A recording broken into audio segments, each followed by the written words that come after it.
बच्चे ने दी माँ बाप को एक सीख। किसी गांव में एक बूढ़ा व्यक्ति अपने बेटे और बहू के साथ रहता था। परिवार सुखी संपन्न था, किसी तरह की कोई परेशानी नहीं थी।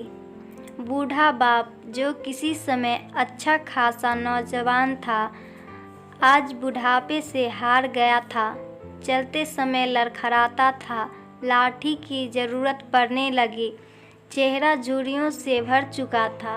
बस अपना जीवन किसी तरह व्यतीत कर रहा था।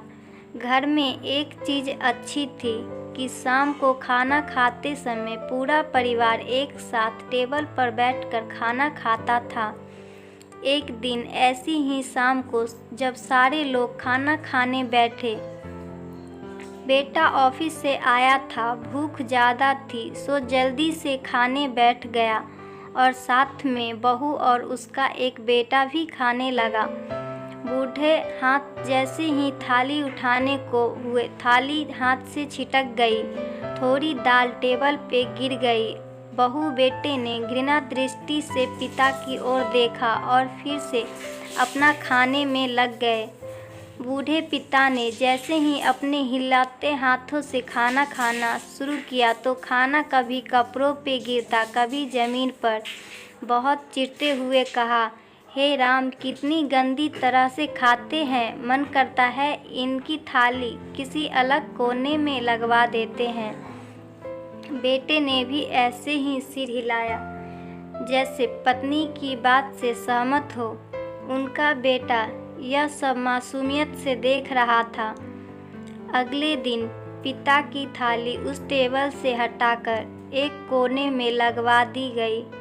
पिता की डबडबाती आंखें सब कुछ देखते हुए भी कुछ बोल नहीं पा रही थी। बूढ़ा पिता रोज़ की तरह खाना खाने लगा। खाना कभी इधर गिरता, कभी उधर। छोटा बच्चा अपना खाना छोड़कर लगातार अपने दादा की तरफ देख रहा था।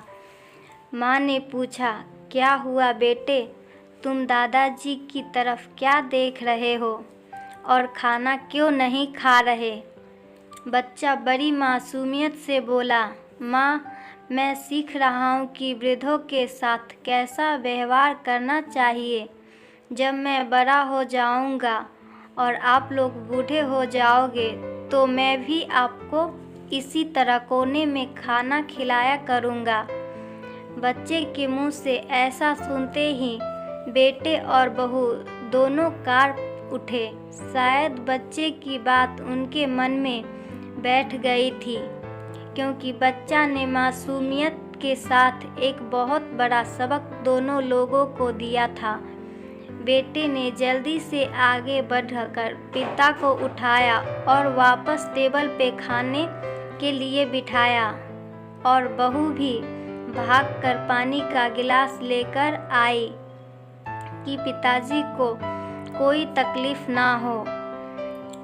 इस कहानी से शिक्षा मिलती है कि माँ बाप इस दुनिया की सबसे बड़ी पूंजी है। आप समाज में कितनी भी इज्जत कमा लें या कितना भी धन इकट्ठा कर लें, लेकिन माँ बाप से बड़ा धन इस दुनिया में कोई नहीं है। दोस्तों, अगर हमारी कहानी पसंद आए तो लाइक करें, चैनल को सब्सक्राइब करें और क्या सीख मिली वो कमेंट में ज़रूर बताएं।